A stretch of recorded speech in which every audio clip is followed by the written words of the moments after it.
आप देख रहे हैं द मिथिला और मैं अभी सीधी तस्वीर आपको दिखा रहा हूँ जंतर मंतर से।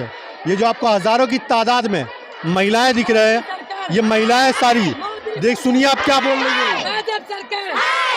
यहाँ पे कितनी जोर से एक साउंड कर रही है, आपको बैकग्राउंड में क्राउड की आपको एक आवाज आ रही होगी, वो आवाज मैं नहीं बोलूंगा आपको, आप खुद समझ गए होंगे। और ये सारी महिलाएं आशा वर्कर्स हैं और ये सारी महिलाएं गुजरात से आई है जो आज जंतर मंतर पे आप सीधी तस्वीर देख रहे हैं। इस महिलाओं के आक्रोश देखिए आप, किस तरह से आक्रोशित है ये महिलाएं। इनकी मांग है कि आशा वर्कर को जो 2000 रुपया पर मंथ मिलता है आज के ज़माने में, इस महंगाई के दौर में, वो 2000 रुपये में क्या होगा।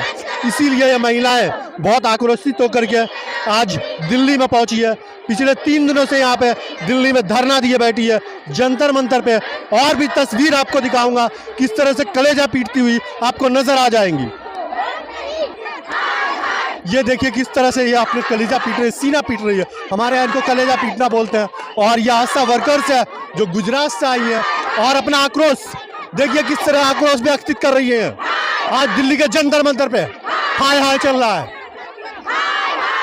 2000 रुपये में काम करने वाली 2200 रुपये में ये वर्कर्स आज बहुत गुस्से में है और ये गुस्सा अपना दिल्ली के जंतर मंतर पे निकाल रही है सरकार के खिलाफ, क्योंकि इनको सैलरी कम मिल रही है। इस महंगाई के ज़माने में जो कम पैसे मिल रहे हैं, परिवार चलाना बहुत मुश्किल हो गया है। और उसी के आक्रोश में ये महिलाएं अपना कलेजा पीटती हुई और हाय हाय के नारे लगाती हुई। आप इस चेहरे को देखिए किस तरह से मासूम लोग, एक इंतज़ार है कि मैं जंतर मंतर यानी दिल्ली में आई हूँ और मेरा कोई इंसाफ होगा। और यहाँ पे एक लंबी भीड़, बड़ी भीड़, एक बहुत बड़ा क्राउड लेकर के ये लोग 3 दिनों से यहाँ पे बैठे हुए जंतर मंतर पे। न जाने और कितना दिन इनको बैठना पड़ेगा, सिर्फ इसलिए क्योंकि इस महंगाई के दौर में इनका परिवार का खर्च नहीं चल पा रहा है। 2000 रुपये और 2200 रुपये में हर किसी को अपना परिवार चलाना और अच्छे से चलाना है, वो भी नहीं हो पाएगा। 2200 रुपये में कुछ भी नहीं हो सकता है कि स्कूल के बच्चे की फीस भी 2000 रुपये से ज़्यादा होती है। इतनी महंगाई में एक परिवार अपना गुजारा कैसे करेगा। इसी महंगाई को लेकर के और इसी कम पैसे की जो सैलरी है उसको लेकर के ये आशा वर्कर्स गुजरात से दिल्ली की जंतर मंतर के सड़कों पे आज बैठी हुई है। आप लोगों में इतना आक्रोश क्यों है? सर, ये आक्रोश जो है इसलिए है कि गुजरात सरकार सालों से शोषण कर रही है, रात दिन मजदूरी कराती, लेकिन ये ना मुफ्त की गुलाम सरकार को मिल गई है। और महिलाओं को जो संवैधानिक राइट है वो राइट के लिए हम आवाज़ उठाते तो हमारी आवाज़ को दब देते हैं। तो ये अन्याय अत्याचार हम नहीं सहेंगे। ये स्प्रिंग है, सालों से दबाई है ना, इसीलिए वो ये पूरी 10 गुनी ताकत से उठ गई है। ये पानी का बुलबुला नहीं जो बन गया और फूट गया, ये स्प्रिंग है। सरकार ने 17 सालों से महिलाओं का शोषण किया है, तो ये मतलब डबल ताकत से उछल के गुजरात से दिल्ली तक आई है। 30/8 को हम सालों से लड़ रहे, सरकार के सामने आवाज़ उठा रहे। न्यायिक आवाज़ है हमारी। कोई ऐसी मांगे नहीं है कि सरकार, हमने ताजमहल नहीं मांगा, हमने ये नहीं कहा कि जय शाह की जो कंपनी है ना वो कंपनी का महिलाओं को CEO बना दे, कुछ नहीं मांगा। हमने जो मांगा है न्यायिक हमारी मांगे है, छोटी छोटी, ऐसा भी नहीं है कि सरकार पूरा नहीं कर सकती। मांगे बताएंगे क्या है? ये मांग ये है कि वर्ग 4 के अंदर कक्षा 4 में कर्मचारी घोषित किया जाए, क्योंकि स्वयं सेविका के तौर पर ही रखा हुआ है सालों से। ये बोलती है सरकार हमें कि ये तो स्वयं सेविका है, 2 घंटे ही उसको काम करना है। सरासर झूठ है। ये 2 घंटे काम नहीं करती, ये पूरा दिन, पूरा हफ्ता 365 दिन रात दिन काम करती है। 2 बजे भी डिलीवरी के लिए लेडीज़ फ़ोन करती है तो ये अस्पताल जाके महिला की डिलीवरी कराती है। अस्पताल में 2 दिन पड़ी रहती है नीचे फर्श पे, कोई बिस्तर नहीं, कुछ भी नहीं। तो इस हालात में मेरी महिलाएं, इसको बोलो कोई पकड़ ले, इस हालत में ये हमारी जो महिलाएं हैं शोषित है, पीड़ित है।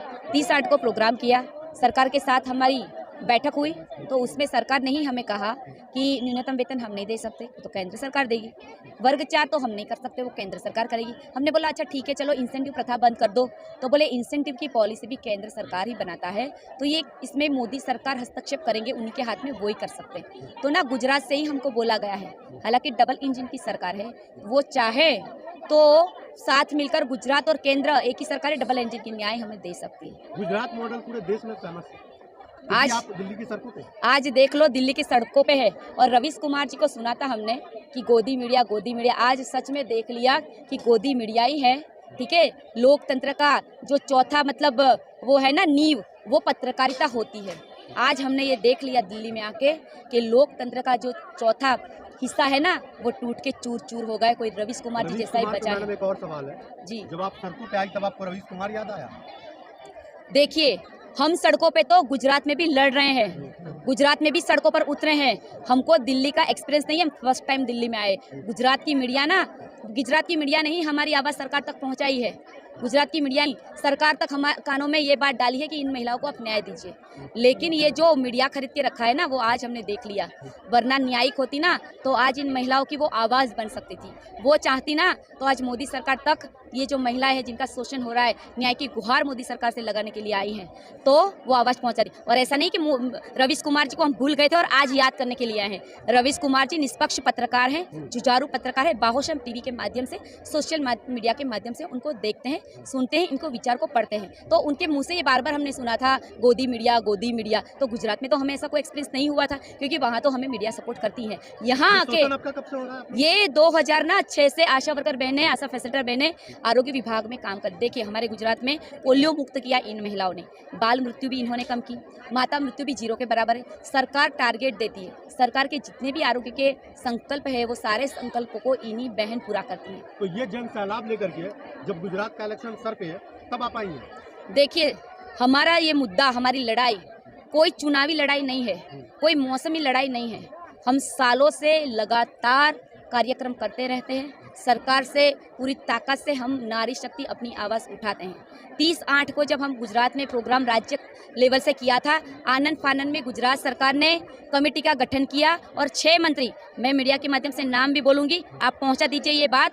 6 मंत्री, सबसे पहले गृह मंत्री Harsh Sanghavi, education minister Jitu Vaghani, cabinet minister Rishikesh Patel, finance minister राज्य कक्षा की आरोग्य मिनिस्टर निमिषा बहन, पंचायत मंत्री, 6 मंत्री ने हमारे साथ 2 घंटे तक मैं और 6 आशा वर्कर के साथ चर्चा विचारणा की। हमारे एक भी मुद्दे का समाधान नहीं हुआ, कोई भी न्याय हमें नहीं मिला। उन्होंने साफ तौर पे हमें कह दिया कि न्यूनतम वेतन हम नहीं दे सकते, ये केंद्र सरकार की योजना है, केंद्र ही दे सकता है।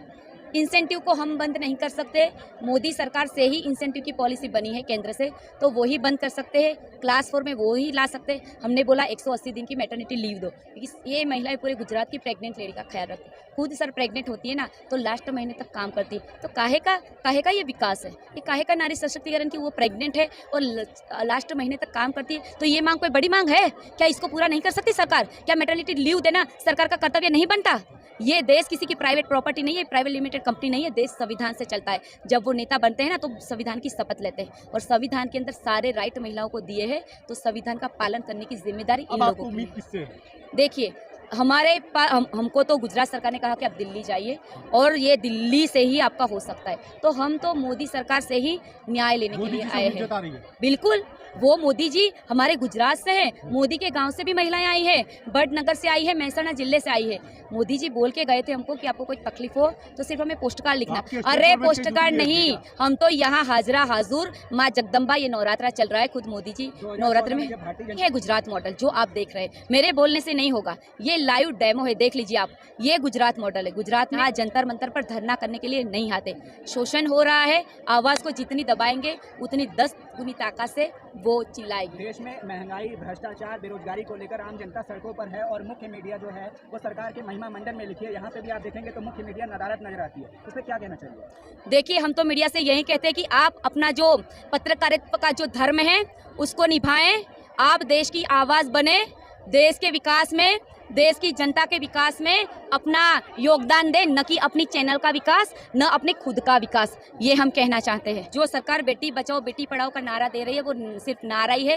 बेटी सिर्फ पोस्टरों बैनरों में ही बचती हुई नजर आती है, सड़कों पर तो कहीं बचती हुई नजर ही नहीं आती है। ठीक है, तो एक तो है कि बेटी बचाओ बेटी पढ़ाओ, सिर्फ ये बेटी को बचाने का काम सरकार का सिर्फ नहीं है, ये एक जिम्मेदारी सबकी है, समाज की भी जिम्मेदारी बनती है। समाज के पढ़े लिखे हमको, देखिए हम ना हमेशा लड़की को कहते हैं तू ऐसे छोटे कपड़े मत पहन, रात को बाहर मत निकल, संस्कार के पाठ सिर्फ लड़की को ही सिखाए जाते हैं। तो मैं कहना चाहती हूँ कि आज संस्कार के पाठ हमें लड़कों को भी सिखाने की ज़रूरत है, बेटों को भी सिखाने की ज़रूरत है। ये बाहर निकली हुई बेटी तेरी बहन है, उसको इज्जत की नज़र से देख। तो ये बेटी बचाने वाली जो बात है, ये रेप की जो घटना होती है, उसमें सरकार और कहीं ना कहीं मानसिकता लोगों की है, वो भी जिम्मेदार है। और सरकार का भी फर्ज बनता है कि पूरी सुरक्षा प्रदान करे, ऐसा कानून बनाए जैसे विदेशों में होता है ना कि रेप होता है उसको शूट एंड साइड, मतलब उसको फांसी पर बीच चौराहे पे लटका दिया जाता है, इसी तरह ऐसे मजबूत कानून बनाए जाए कि लोगों के मन में खौफ पैदा हो जाए। लोगों को कानून का डर ही नहीं है, सबको पता है दारू बेचेंगे, कुछ माल दे देंगे, बच जाएंगे,